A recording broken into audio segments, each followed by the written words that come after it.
총무님들은 기본적으로 자기 사역의 정체성이 필요하다. 여러분들이 생각할 때는 한 주 빠져도 될 것 같죠? 뭐 사역이 우선이니까. 근데 이제 자기 사역의 정체성은 우리 이 교육에 참석하고 훈련받고 이거 이후에 사역이 진행돼야 돼요. 안 그러면 우리 자체의 이 뿌리가 흔들려 버릴 수가 있거든요.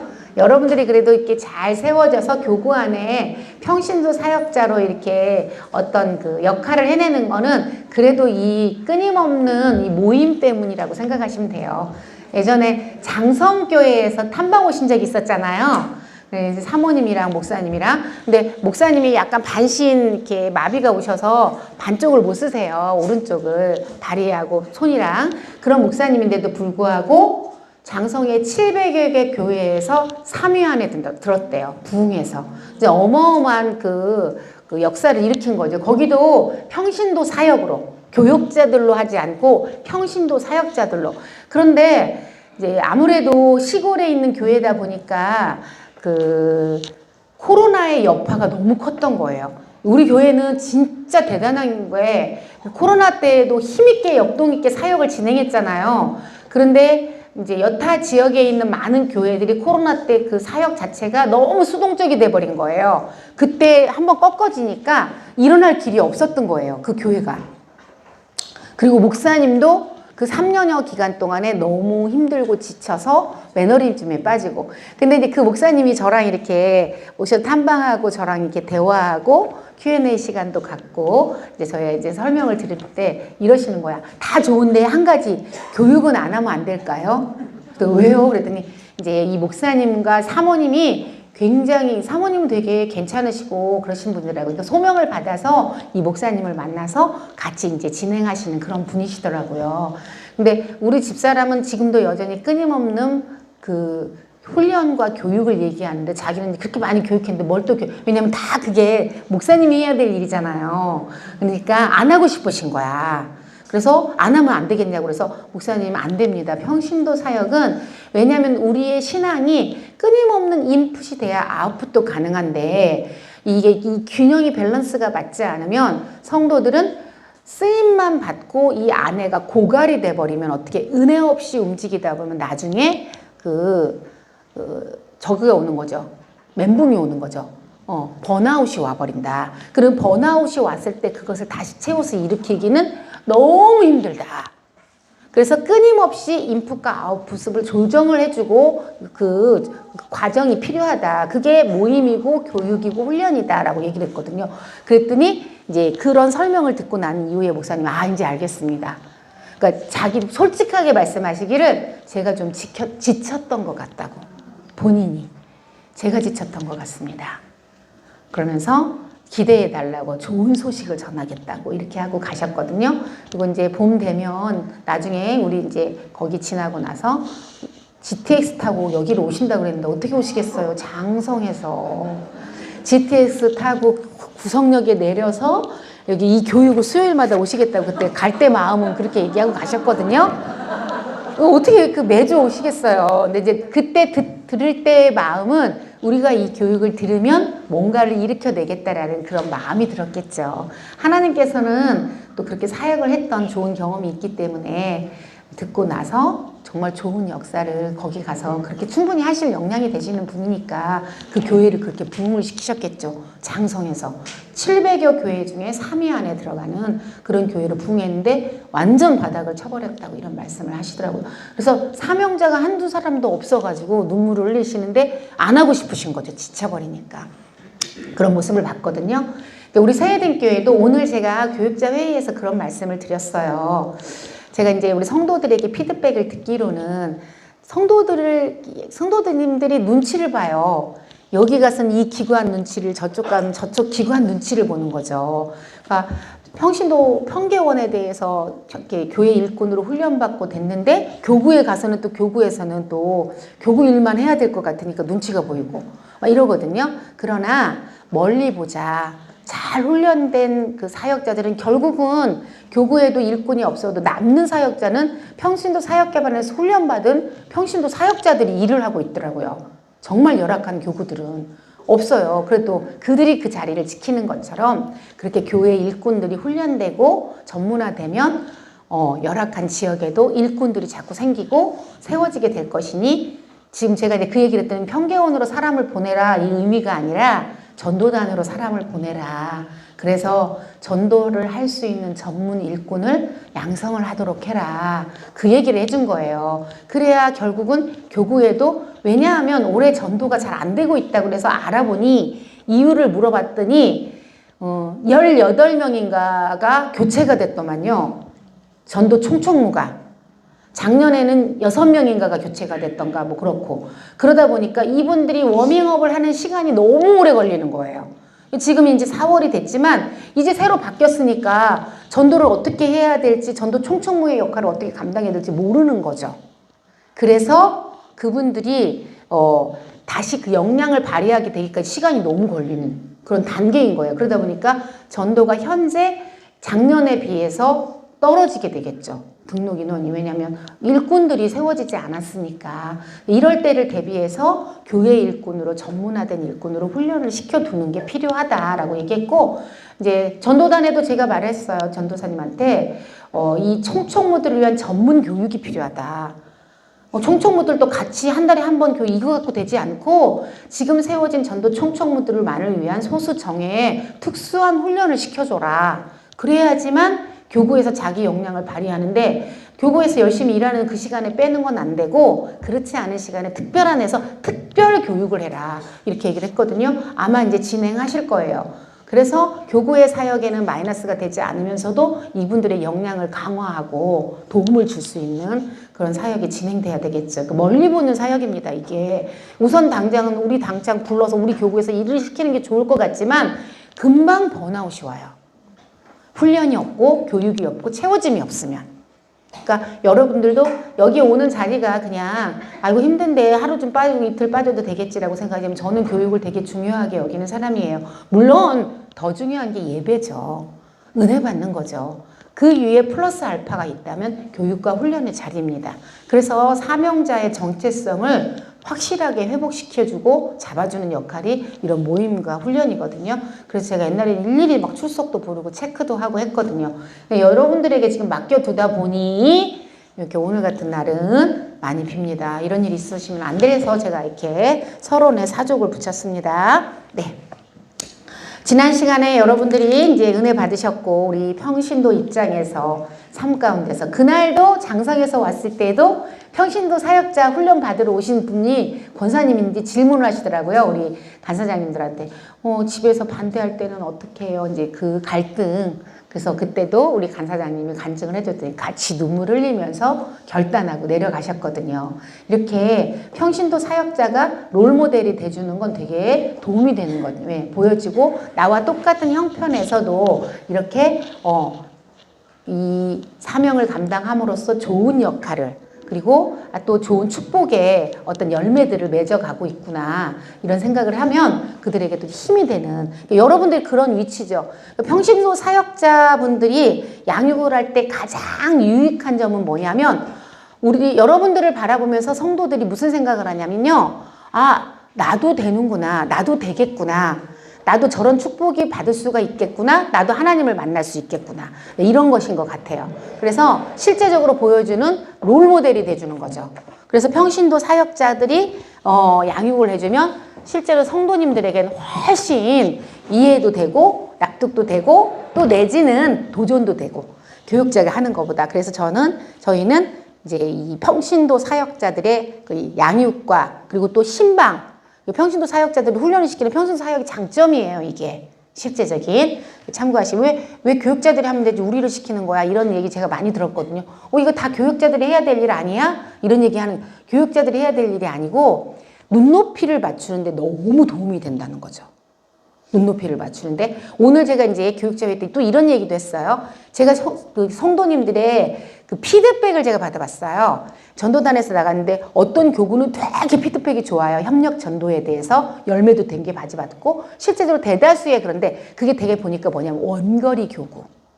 이제 근거리 교구는 들어와서 협력 전도를 했으나 별다른 게 없었다라는 그 답을 했어요. 이유를 보니 전도단이 문제가 아니라 이 지역적인 특색을 고려하지 않은 거예요. 이 지역 근처는요, 세해된 교회를 다 알아요. 모든 주민이. 그러니까 몰라서 좋은 소식을 전해서 아, 교회가 있고 이런 정도는 되지 않는다는 거예요. 그러니까 근거리 전도의 전략을 새로 짜야 되겠죠.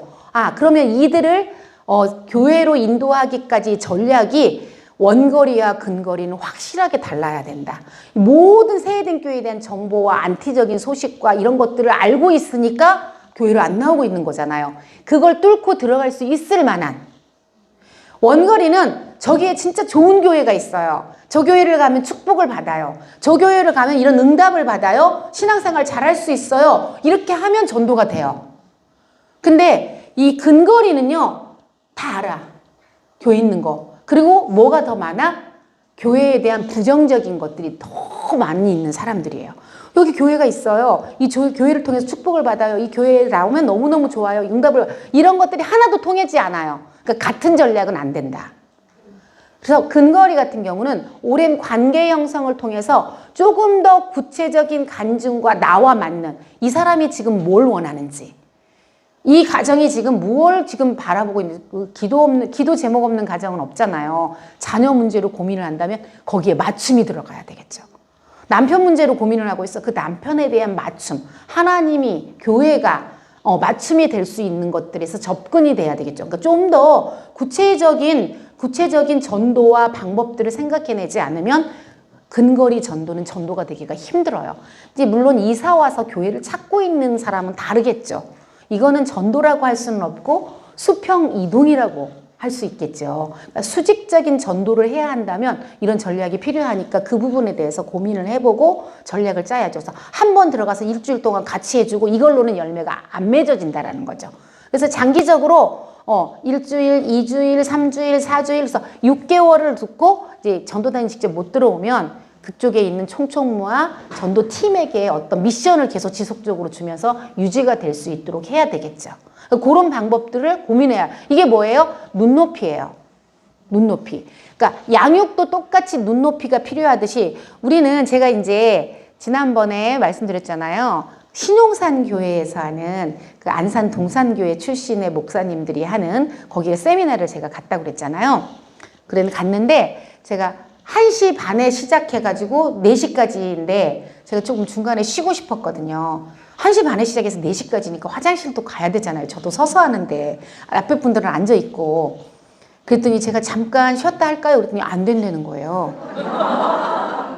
전사님은 계속 하시고 본인들이 알아서 화장실 아니 본인들 때문에 아니라 나 때문인데 저는 저 때문인데 쉬는 시간을 안 주는 거예요. 끝나고 나면 이제 그 Q&A 시간도 막 끝나고 나서도 엄청나게 질문하고 열정이 아주 열정값을 받습니다. 그래서 제가 그 강의를 갔다 와서 야, 한국교회의 미래가 우리는 힘들다 하지만 그렇지 않구나.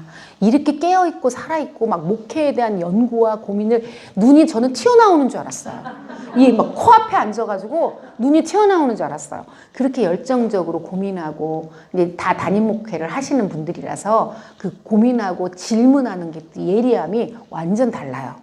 일반적이지 않은 그런 분들인데 그런 분들의 저희가 이제 얘기를 했는데 마지막 질문이 뭐냐면 아니 이런 교재 말고 구체적으로 이게 이렇게 양육할 수 있는 매뉴얼이 없냐 이렇게 얘기를 하시더라고요. 그래서 목사님 구체적인 매뉴얼은 물론 우리가 보완하잖아요. 지금 교회론. 근데 더 구체적일 수는 없어요. 왜냐하면 우리는 3,000명을 양육하면 3,000명의 맞춤 양육이 들어가기 때문에 어떤 매뉴얼을 따라서 양육할 수는 없다. 그냥 요것만 따라, 요거 나머지는 우리는 다 적용과 그리고 그 성도 한 사람 한 사람의 눈높이를 맞춰서 하는 그런 양육이 된다. 그래서 어떤 그 눈높이를 맞추는 방법에 대해서 알려주는 것이지 이런 케이스는 이렇게 하고 그러면 수만 가지를 해도 부족하다. 그거는 각자가 이제 성령의 감동과 그리고 이제 자기가 이 맞은 훈련받고 교육받은 그래서 훈련과 교육이 끊임없이 필요하다 이런 말씀을 해드렸더니 무슨 얘기인지 이제 알겠다. 구체적인 제가 예시도 들어줬거든요. 그랬더니 뭔 얘기인지 알겠다는 거예요. 이 사람은 이런 것을 원하고 있는데 내 매뉴얼대로만 이렇게 나가는 것은 일방적인 양육이 될 수가 있잖아요. 그래서 눈높이가 너무 필요한 거죠. 그래서 만약에 3,000명을 여러분이 만난다면 3,000명에 맞춘 눈높이가 들어가 줘야 되는 거죠. 그렇게 맞출 수 있는 역량을 강화하는 게 이 교육과 훈련이라는 거예요. 여러분들이 그냥 앉아있는 것만 같지만 그렇지 않고 들은 것들이 내가 어떻게 적용해야 될지를 이제 스스로가 성령님께서 기도하게 하시고 또 여러분들도 기도하면 은혜를 주시면 맞출 수 있는 능력이 생기고 역량이 강화가 되겠지요. 그래서 그 얘기를 했더니 그 목사님들이 무슨 얘기인지 알겠네요. 그리고 혹시라도 필요하시면 은혜로 살리고 들어가서 좀 보시면 뭐 구체적인 예시라든가 예화라든가 이런 거는 거기 안에 조금씩 있을 거예요. 짧게 옛날에 했던 게 있어서 그랬더니 알겠다고 이제 얘기를 하시더라고요. 그래서 여러분들이 하는 이 교육과 훈련이 그런 역량을 갖추는 것이고 사역도 모든 사역도 똑같아요. 전도가 되었던 양육이 되었건 성도 신방이 되었건 눈높이를 못 맞추면 사실은 우리는 남의 다리 긁다 오는 거예요. 가서 우리가 신방을 받았는데 속이 후련하지 않을 때가 있잖아요. 나는 너무 절박하고 나는 너무 힘들어서 신방을 요청하고 또 오신다 하니까 기대를 했는데 이 마음에 뭔가를 응답을 받고 해결이 되고 마음이 시원해져야 되는데 신방을 받고 난 뒤에도 마음이 뭔가 찝찝하고 해결이 되지 않아. 그러면 우리가 답답하거든요. 신앙이 컬컬해진다 그래요. 우리 심령이. 또 이제 물론 신방뿐만 아니라 또 설교를 들을 때도 내가 진짜 은혜를 받으면 내 속에 있는 모든 것들이 응답을 받아버리니까 어떻게 돼요? 답답함이 없이 완전히 싹 비워져 버리는 걸 느끼게 되실 거예요. 그런데 은혜를 받지 못하면 어떻게 되냐면요. 뭔가 남아있어. 찝찝해. 화장실 갔다 온 뒤에 약간 밑 안 닦은 느낌? 이게 남아있는 거죠. 그렇게 남아있어서 그게 자꾸만 쌓여요. 쌓이다 보면 나중에 어떻게 돼? 내 심령이 자꾸 침체되는 거예요. 그러니까 여러분들이 진짜 은혜를 구하고 만약에 지금 저녁 기도회 같은 때도 정말 기도하면서 여러분 안에 있는 모든 것들을 쏟아버려야 여러분 안에 다시 새로운 은혜가 채워지고 내 안에서 다시 이 안에서 이 샘 솟는 이 안에 퍼내도 마르지 않는 샘물 있잖아요. 이게 샘 솟는다니까요. 그렇지 않고 이 안에 그 정체되어 있는 어떤 게 있으면 그 물은 썩게 돼 있어요. 은혜도 똑같아요. 여러분의 안에 이 안에서 이 퍼내도 마르지 않는 이 샘이 이 안에서 퐁퐁퐁퐁 올라와 줘야지만 여러분들이 새로운 은혜로 매일 새로워져야 돼요. 근데 그렇지 않고 여기 퐁퐁퐁퐁 올라오는 거는 없는데 이 쌓여있는 물이 그냥 그대로 정체돼 있잖아요. 그 물은 반드시 썩게 돼 있어요. 은혜가 그런 거고 어떤 성도가 그런 얘기를 했어요. 저한테 전도사님 저 아무것도 안 하고 그냥 은혜만 받으면 안 돼요? 그런 역사는 일어나지 않는다. 제가 무슨 말을 했냐면 성도들도요. 신앙의 상태가 어떠냐면요. 사명 안 감당하고 싶어하고 저는 그냥 예배만 잘 드릴게요. 그냥 제가 조용히 교회만 다닐게요. 이런 분들이 있거든요. 그거는 이미 이분의 성도의 신앙생활에 정체가 딱 왔다라는 거예요. 왜냐하면요. 제가 알던 이제 지금 제가 많은 성도들을 지켜본 건데 임상이에요. 그냥 임상. 현장에서의 목회라고 생각하시면 될 것 같아요.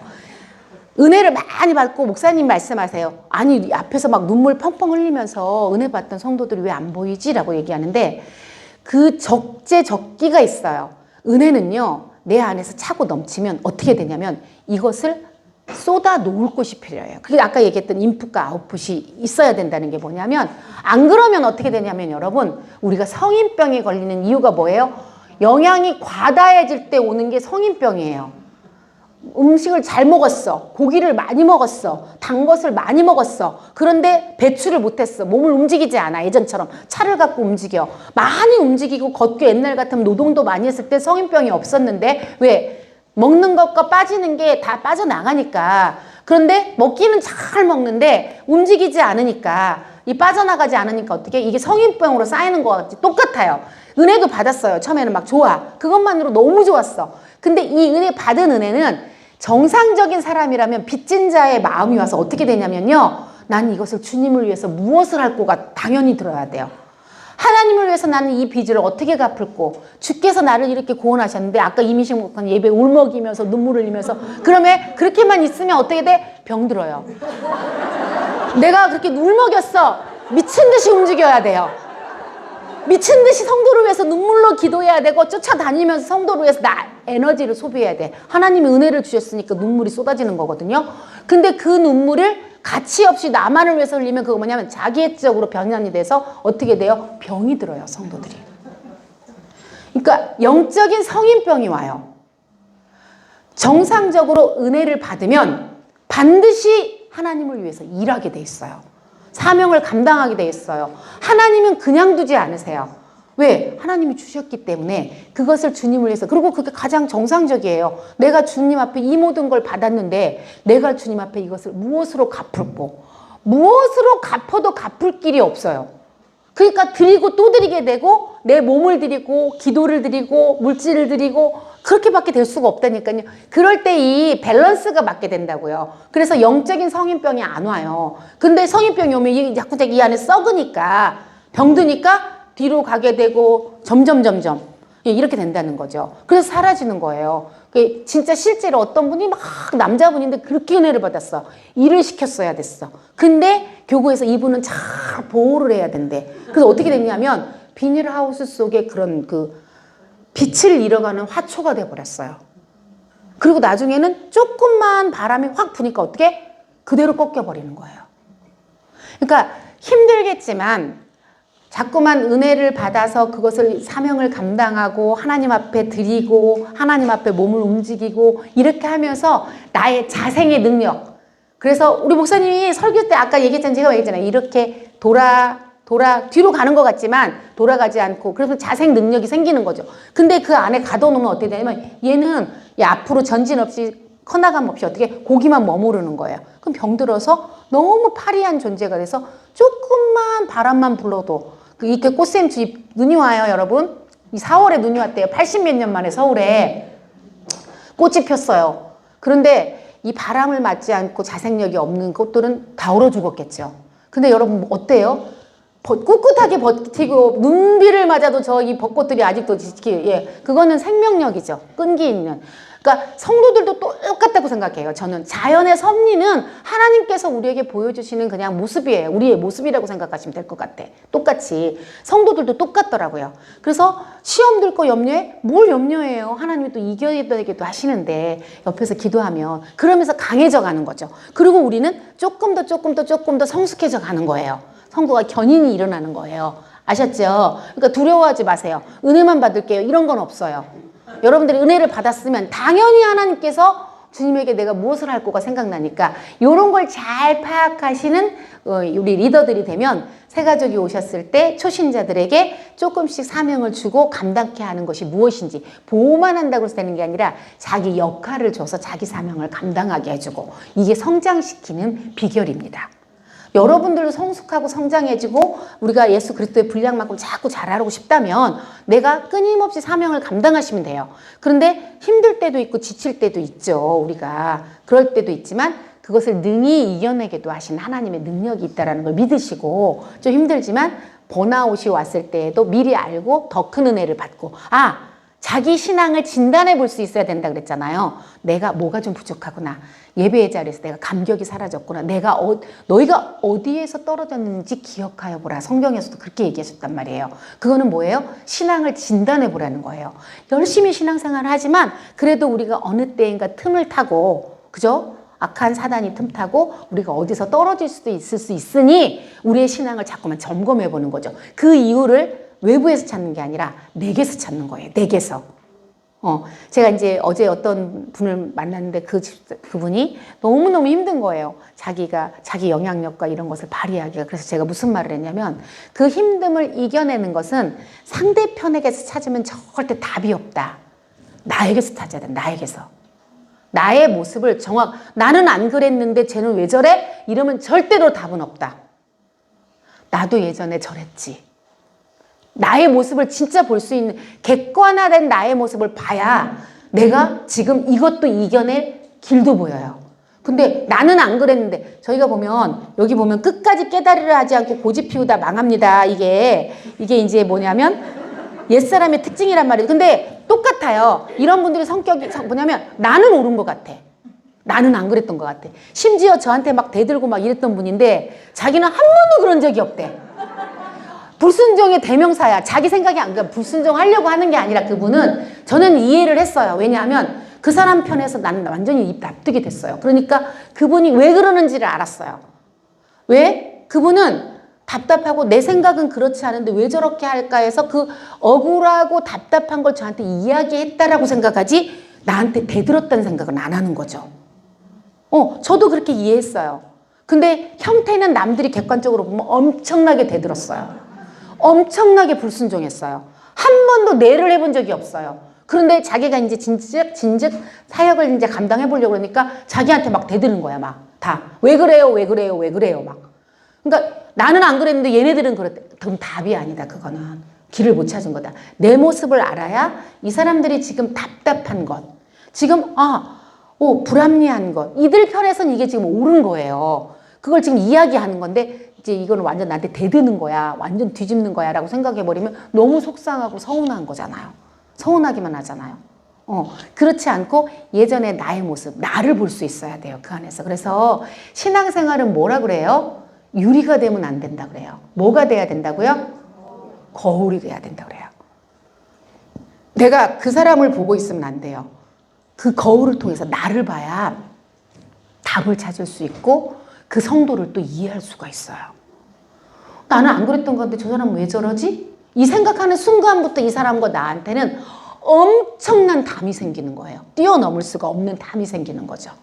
그래서 이제 양육할 때도 마찬가지고 여러분들이 성도를, 내 주변의 성도들, 순식구를 대할 때도 여러분들이 거울이, 저는 너무 그런 게 감사해요. 제가 하나님 앞에 제가 예수를 믿고 세eden 교회에 와서 은혜를 받고 나서 제일 했던 감사가 뭐냐면, 하나님 저 같은 거에게 이런 은혜를 주신 게 너무 감사해요 했는데, 왜 그러냐면 제가 너무 강팍한 걸 제가 알았어요.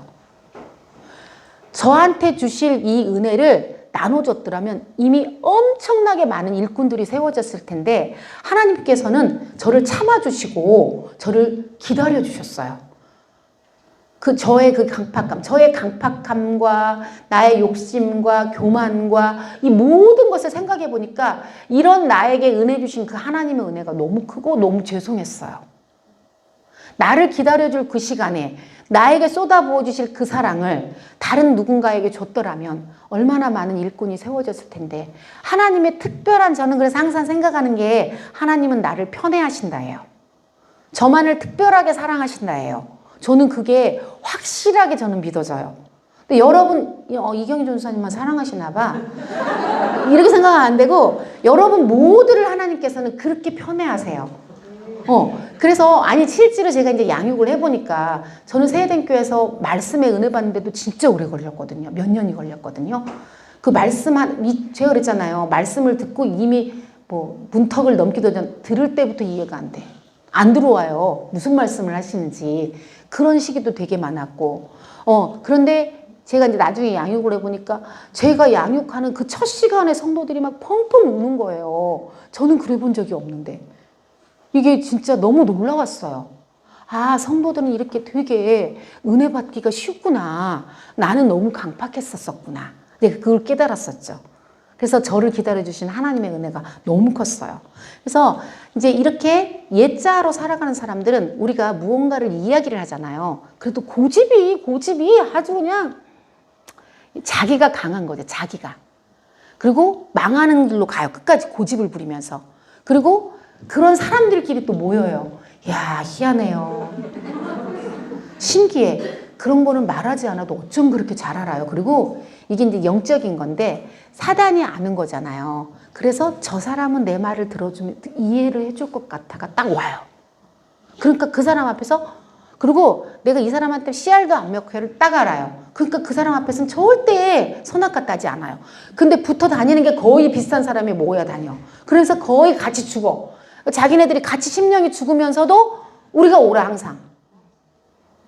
내 말 서로 얘기하는 거지. 네가 나의 맞장구 쳐줘. 나도 나한테 맞장구 쳐줄게. 이제 심리학에서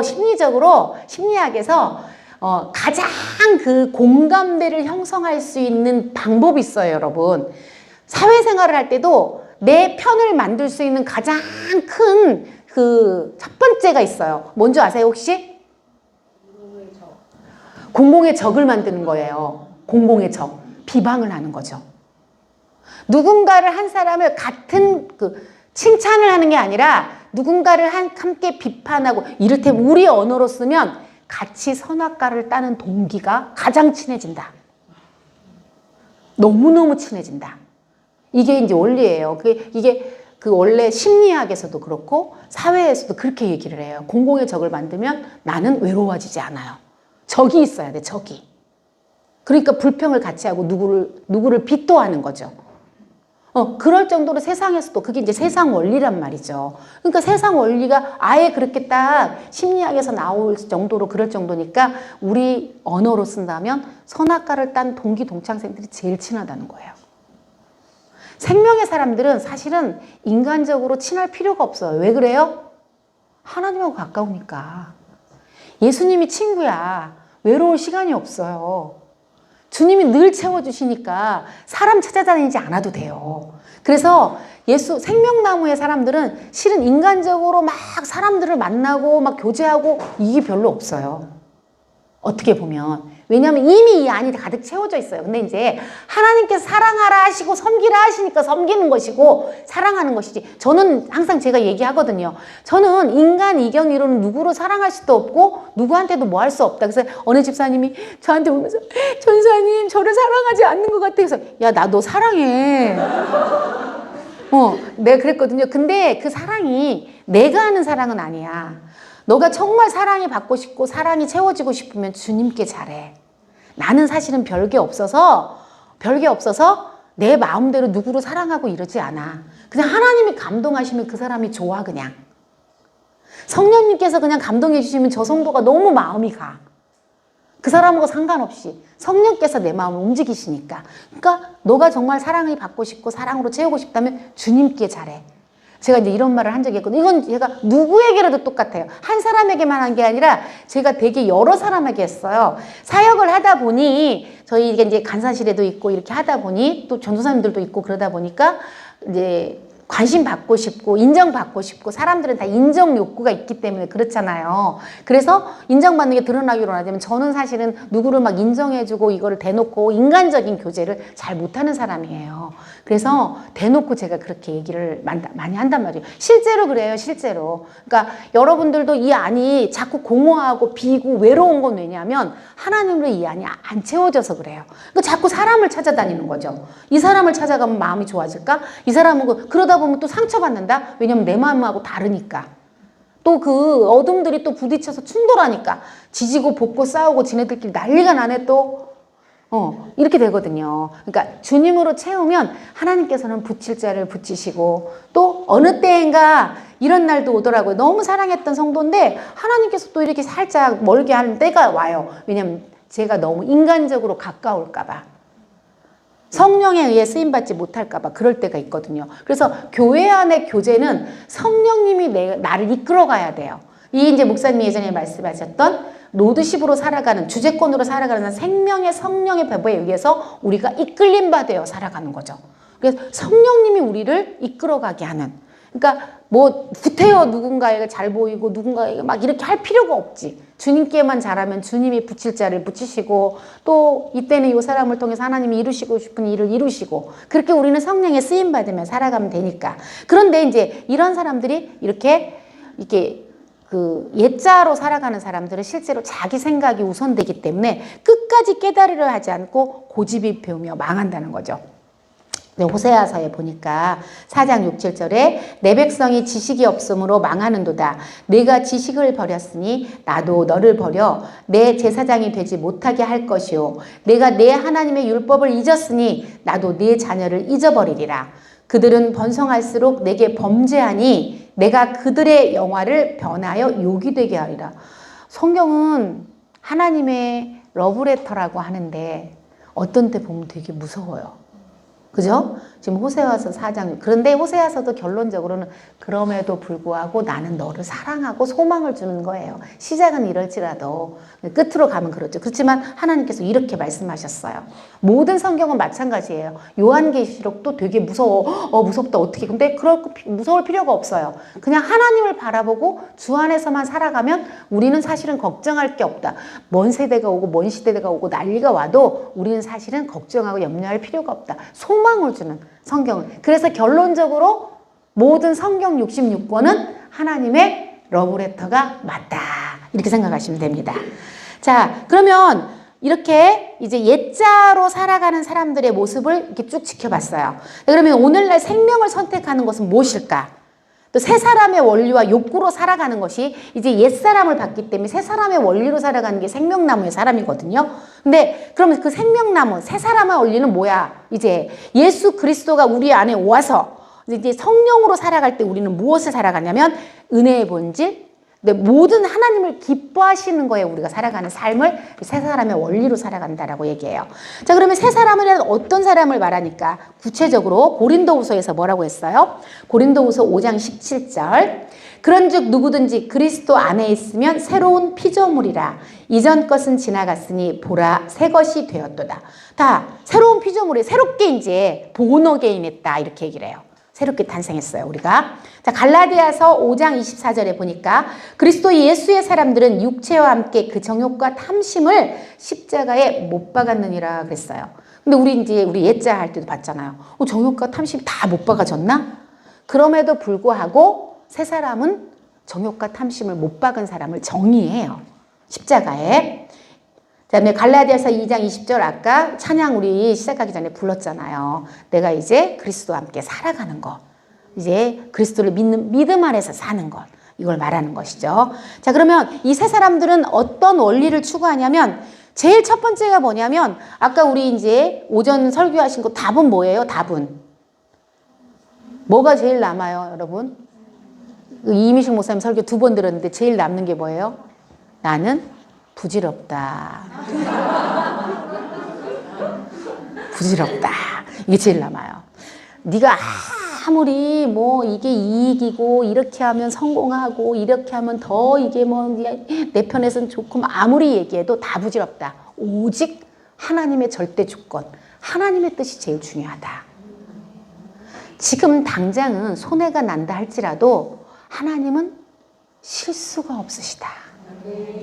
우리가 인간의 눈으로 바라보니까 인간의 계산법으로 아직도 여전히 옛자로 바라보니까 그렇지 새 사람의 원리는 뭐냐면 하나님의 원리, 하나님의 뜻. 그러니까 여러분 하나님을 믿어야 돼요. 그게 믿음이에요.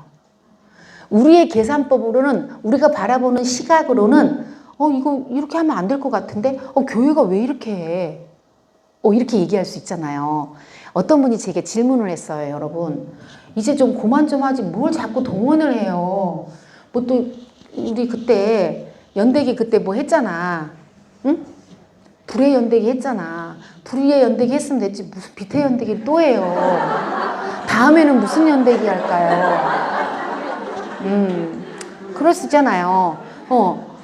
좀 그만 좀 했으면 좋겠다 해서 이제 본인들이 되게 우리 성도님들은 조금 솔직한 분들이 저 이게 궁금해요 하고 얘기하시지 다른 분들은 누가 그러는데 다른 사람들이 그러는데 이런데 시험 들어 있더라고요. 이런 거 왜 하냐고요. 이렇게 얘기하는데 솔직히 이제 그렇게 질문하는 분들은 내 마음에 이게 해결이 안 됐기 때문에 그것을 물론 안 들은 건 아니에요. 들었어.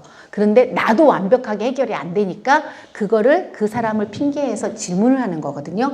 여러분들도 야 어느 집사가 그런데 그러더라야. 근데 그게 사실은 내 안에서 완벽하게 해결이 되면 여러분 어떻게 되는 줄 아세요? 야 그 사람 그러는데 이거 이렇지 않아? 라고 답까지 딱 말하거든요. 근데 그게 해결이 안 돼서 나도 여전히 약간 미진해. 뭔가 해결이 안 됐을 때는 그 사람 말만 전해요. 여러분들도 A 언어, B 언어를 구별할 때 있잖아요. 신앙생활에서는 A 언어, B 언어가 너무 중요합니다. 왜냐하면 성도들이 이제 옛자, 나의 체면, 나의 자존심 이런 게 있거든요. 그래서 완벽하게 생명나무의 사람이 돼버리면 하나님의 은혜 안에서 이게 툭 까놓고 얘기도 할 수 있고 그렇지만 그렇지 않은 분들은 어떻게 돼요? 누군가를 핑계를 대서 물귀신 작전을 하고 싶어 해요.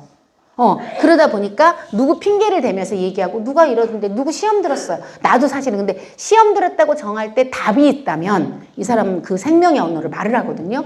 그렇지 않고 시험만 전달하는 내 안에서 그럼에도 불구하고 여기에게 공감을 하고 있는 그게 있거든요. 그래서 전달하는데 저한테 질문한 분도 이제 그 아직 해결을 못 받은 거예요. 제가 딱 들어보니까 그러더라고요. 뭘 질문을 했냐면 이제 그 아까 빛의 연대기 얘기를 하면서 꼭 뭐 그렇게 해야 되고 아니 140주년을 왜 해요? 100주년도 아니고 150주년도 아니고 200주년도 아니고 그렇게 얘기를 하시더라고요. 그래서 제가 이제 대답을 해줬지.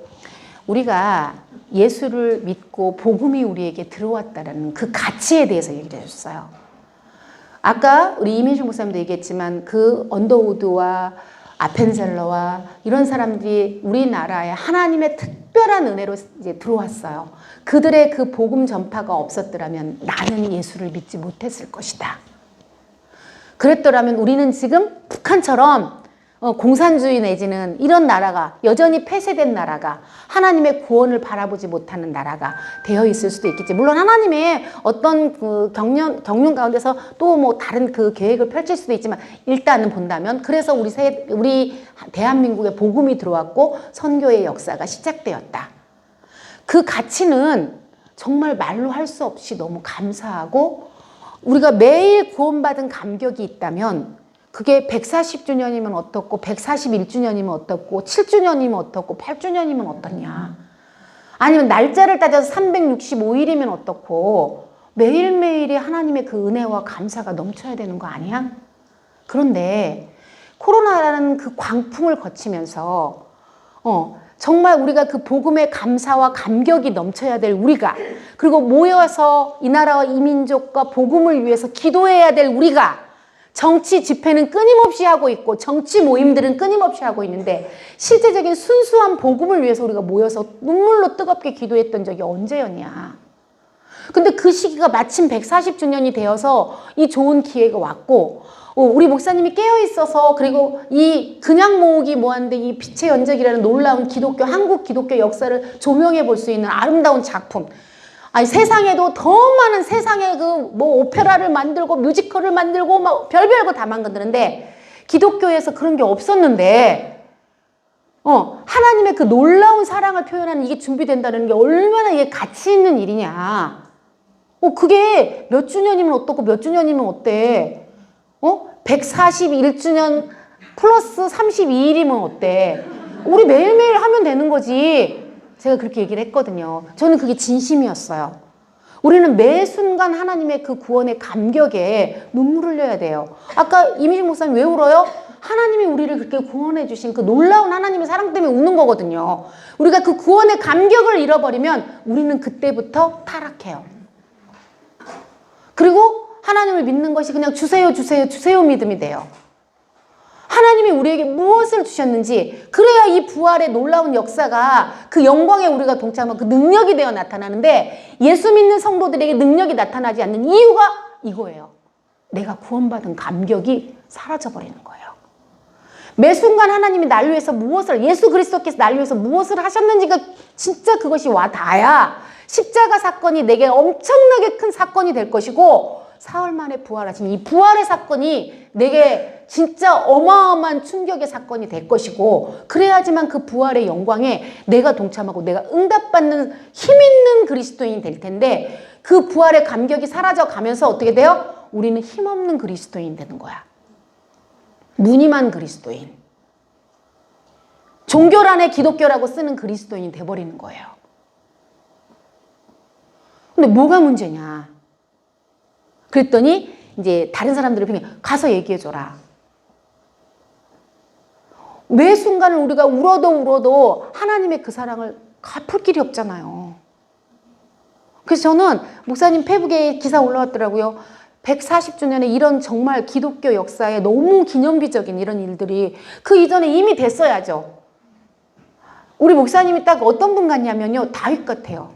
왜 다윗 같냐면 사울에게도 사무엘에게도 하나님께서는 끊임없이 감동 주셨을 것 같아. 성경 그랬잖아요. 우리 성경 공부할 때 우리 목사님 설교 들을 때 그래도 그들은 하나님의 의중을 몰랐다 그랬어. 누구만 알았다 그랬어요? 누구만 알았어요? 다윗만이 알았어. 더 우리보다 재정이 모 교회에서 우리 교회 탐방 왔는데 다 있대. 물질도 있고 인력도 있고 조직도 있고 다 있대. 우리 새해den교회 있잖아요. 예상 금액 재정금 그거에 우리 새해den교회 몇 배야? 그 당시로는 10배도 넘었을걸? 그 당시로는 다 있대. 그런데 그분의 고백이야. 그 교회에서 오신 그 목사님 고백이 뭐라고 하셨는지 아세요? 정말 중요한 사랑이 없다 그랬어요. 사랑이. 새해den교회는 그게 있더래. 뒤에 앉아서 우리가 이 교육받는 것을 봤는데 그 성도들의 뒷꼭지에서 그 사랑이 느껴져서 가슴이 너무 눈물이 났대. 안타까움에. 그분의 고백이에요. 그 교회는 새가족부의 교역자만 30명이야. 근데 전화하는 사람이 한 사람도 없대. 새가족에게 등록한 사람에게. 우리 그때 전화 작업하는 그 전화기를 보면서 그분이 정말 충격받았어요. 그러면서 그 뒤에 앉아서 여러분들이 교육받는데 그 성도들의 뒷모습을 보는데 그 성도들의 뒷모습에서 정말 눈물이 났어요. 그런 고백을 하셨어요. 그분이. 너무 안타깝다. 그런데 내가 깨달았다고 해서 이 큰 조직을 움직일 수 없대. 나는 돌아가서 정말 이렇게 해보고 싶지만 나는 움직일 수 없을 것 같아요. 본인들이 그걸 통탄하는 그 30여 분이 통탄을 식사를 하시면서 안타까워하시는 모습을 봤어요. 우리 교회가 그렇게 되면 안 되잖아요. 그런 모습이면 안 되잖아요. 그러려면 어떻게 해야 돼? 우리가 하나님께서 우리를 구원하신 그 감격이 늘 우리 안에 있어야 해요. 결국은 여러분 우리가 사명 감당하고 사역하는데 이 감동, 이 하나님의 감격, 구원받은 감격을 잃어버리지 않도록 하는 것이 우리의 사역이에요. 그 감격만 있고 감동만 있다면 무언들 못하겠어요. 그래서 제가 그 얘기를 해줬더니 알겠어요 라고 이제 바로 이렇게 딱 꺾어지더라고요. 그래서 알겠다고. 가서 전해라. 너네야말로 그 젊은 그 너네들 말이야말로 그 몇십 주년이 무슨 의미야. 150이면 어떻고. 그럼 150은 기념할 만하고 140주년 기념할 만하지 않아요? 매 순간을 기념해야지. 기억해야지. 감동으로 감격으로. 그랬더니 해결을 받더라고요. 이거예요, 여러분. 우리가 뭔가 우리 생각으로는 옳은 것 같잖아. 140주년 별거 기념할 만하지도 않은데 뭐 이렇게 일을 만들어서 해? 이렇게 말할 수 있잖아요. 그런데 우리 그 본질적인 가치에 대해서 알면, 본질의 가치에 대해서 알면 그런 그 판단을 하지 않게 돼요.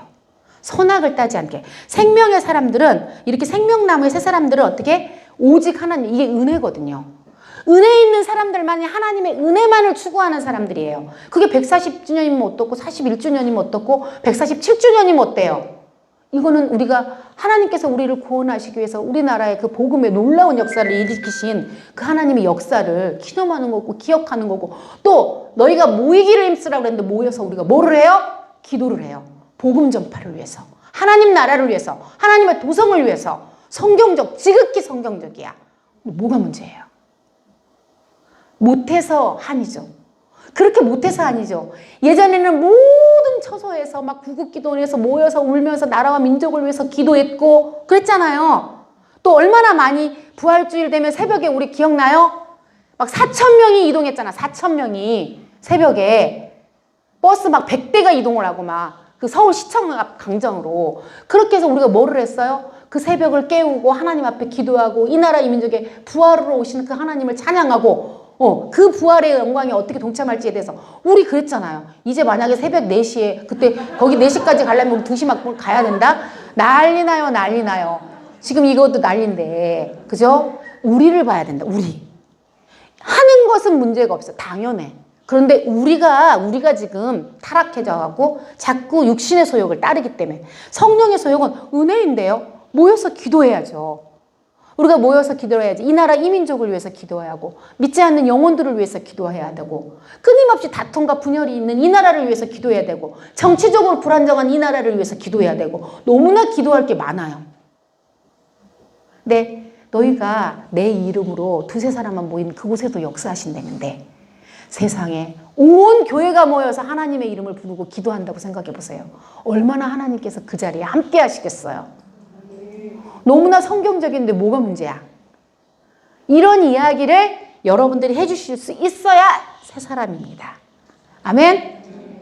너무나 본질적인 것인데 세상으로 딱 이게 프레임이 세상으로 딱 잡혀버리면 어떻게 돼? 그게 맞는 것 같아. 그러니까 우리 목사님이 꼭 일을 만드신다니까. 일을 만드시는 다윗 같은 목사님은 만난 것이 축복입니다, 여러분. 그냥 우리끼리 맨날 그러면 기복신앙처럼 우리 막 기도만 하고 우리 막 응답받고 우리 축복받고 매번 이렇게만 살아요? 하나님 나라와 하나님 영광을 위해 살지 않고 정말 하나님 나라와 하나님 영광을 위해 살아야 하나님이 우리에게 진짜 큰 비전으로 역사해 주시죠. 아멘. 세eden 교회 때문에라도, 소강성 목사님 때문에라도, 세eden 교회 성도들 때문에라도 내가 대한민국을 이렇게 하리라. 하나님의 그런 음성을 여러분들이 들을 수 있었으면 좋겠습니다. 아멘. 그런 성도가 새 사람을, 원리를 추구하고 그리고 하나님의 은혜를 추구하며 사는 성도들입니다. 아멘. 자, 요한복음 6장 67절로 69절에 예수께서 12 제자에게 이르시되 너희도 가려느냐? 시몬 베드로가 대답하되 주여 영생의 말씀이 주께 있사오니 우리가 누구에게로 가오리이까? 우리가 주는 하나님이 거룩하신 자인 줄 믿고 알았사옵나이다. 우리가 하나님이 그런 분인지 알았기 때문에 아멘 하면서 가는 거죠. 아멘. 이번 23일에 있을 이 부활주의를 기념하는 기념 칸타타 이 빛의 연대기를 통해서 한국교회의 새로운 역사, 진짜 우리 목사님이 불의 연대기도 정말 놀라웠는데 이렇게 빛의 연대기를 개교회에서 한다는 게 얼마나 영광이고, 여러분들을 통해서 사실은 목사님이 물론 리더가 되었지만 여러분들의 헌신과 여러분들의 기도와 여러분들의 희생이 없이는 이런 게 만들어질 수 없어요. 여지껏 없었잖아요. 그런데 이렇게 어마어마한 일들을 해내는 우리 세eden 교회가 너무 자랑스럽고, 또 여러분들이 너무 자랑스럽고, 하나님 보시기에도 얼마나 여러분들이 기특하시겠어요. 그러실 것 같아요. 그러니까 우리가 부활주일도 됐고, 그리고 이제 빛의 연대기를 또 기념하니까 뭐 히스기야도 벽을 향하여 내가 열심히 충성하였던 것을 기억하사 이렇게 기도했잖아요. 여러분들도 하나님, 진짜 왼은혜 왼사랑으로 제가 세eden 교회로 와서 어찌되었든 제가 이렇게 정말 세eden 교회 소강성 목사님을 만나서 이런 한국교회를, 기독교계를 위해서 이렇게 기도하는 사람이 되었고, 그래도 벽돌 한 장을 같이 쌓는 사람이 되었습니다. 하나님, 이것을 기억하사 이번 부활절을 기념해서 저도 그 부활의 영광에 동참하게 해주세요 라고 여러분 기도하시기 바랍니다. 기도도 하나님 보실 때 우리도 어떤 대화를 할 때 말도 예쁘게 한다 이런 사람 있잖아요. 그죠? 우리가 사위를 고를 때, 남편감을 고를 때 첫 번째가 뭔지 아세요, 여러분? 잘 모르죠? 저도 기도해요, 요즘에.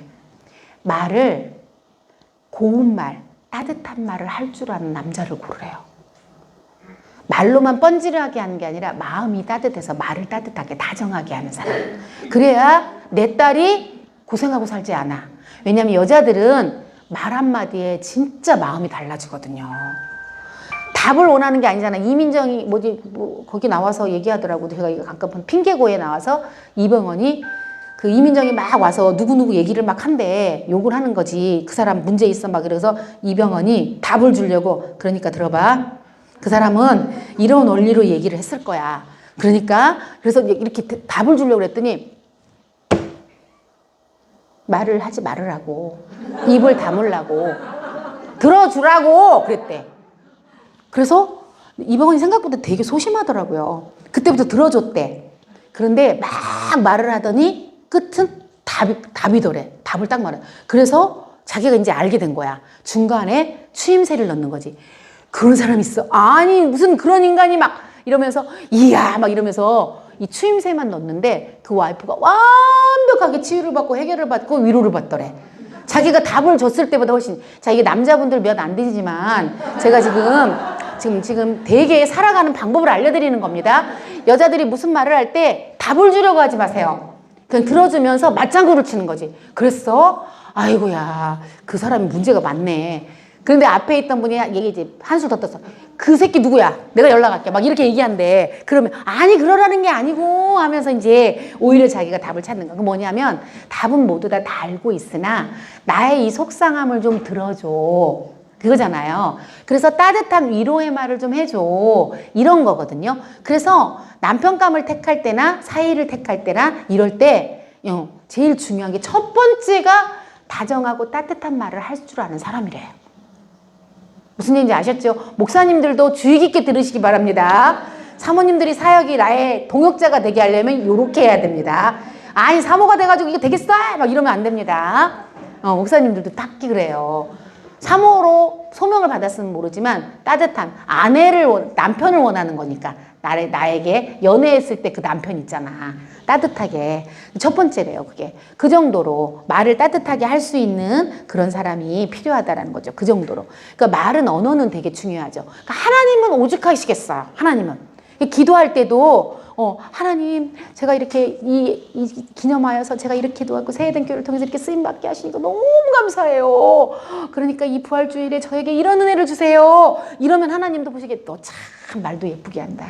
내가 기도 들어주마. 이런 마음이 들도록. 왜 안 줘요, 하나님? 나만 왜 이렇게 힘든 거예요, 하나님? 나는 왜 그렇게 되는 일이 없어요, 하나님? 이거 아니고, 기도도 그렇게 하면 하나님도 되게 흡족해 하시면서 응답하실 것 같아요. 깜짝 놀랐죠? 우리 하나님도 여러분들이 그러면 깜짝 놀라신다니까요. 그러니까 그렇게 하지 마시고 주님께도 그런 기도를 통해서 이 부활주일에 또 진짜 우리 새해된 교회가 대단한 일을 하고 있는 거거든요. 근데 이거는 성령의 감동이 있지 않고는 돈이 있다고 하는 것도 아니고, 아까 얘기했잖아요. 조직이 있다고 하는 것도 아니고, 인력이 있다고 하는 것도 아니고, 안 돼요. 이건 정말 성령의 감동이 있어야 할 수 있는 일. 우리 새해된 교회는 그런 성령의 감동으로 하나님의 역사와 하나님의 은혜를 추구하는 세 사람의 원리가 그런 풍성한 교회인 것이 너무나 감사하죠. 여러분들이 이번 이제 부활주의 주일에 그런 큰 은혜를 받아 누리고 간증도 할 수 있는, 제가 주님 앞에 이렇게 이 부활주일에 이런 기도를 했더니 하나님께서 이렇게 응답하셨어요. 빛의 연대기를 통해서 우리 하나님 앞에 이런 기도를 했더니 우리 하나님 이걸 이렇게 기쁘게, 여러분의 마음 안에 하나님께서 빛으로 오세요. 정말 빛으로. 그 빛이 찬란함이 여러분 안에 그대로 느껴지실 거예요. 아멘. 그런 여러분들 하시기 바랍니다. 자, 기도하겠습니다. 하나님 감사합니다. 우리가 생명의 원리로, 생명의 성령의 원리로 살아가는 정말 생명나무의 사람들은 세 사람의 원리로 살아가는 사람입니다. 오직 하나님의 은혜만을 추구하며 내게 그것이 유익일지 아닐지 계산하지 않고 하나님 정말 단순하게 오직 하나님의 은혜만을 바라보며 살아가는 성도들입니다. 주님, 우리가 그런 성도가 되게 하시고 우리를 통해서 빛의 파장이 퍼져나가게 하여 주시옵소서. 특별히 새해된 교회를 통하여서 하나님, 우리가 이렇게 쓰임받게 하시니 감사합니다. 일생 살아도 한 번도 이런 것을 기도도 못할 우리였을 텐데 새해된 교회 소강성 목사님을 만나서 성령의 감동을 통하여서 한국교회를 세우고 하나님 나라에 하나님 정말 그 영향력을 확장시켜 나가는데 쓰임받게 하시니 감사합니다.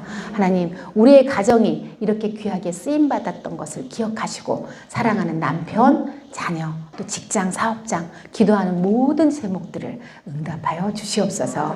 그렇게 생명으로 역사하여 주실 우리 주 예수 그리스도 이름 받들어 감사하며 기도드렸습니다. 아멘. 수고하셨습니다.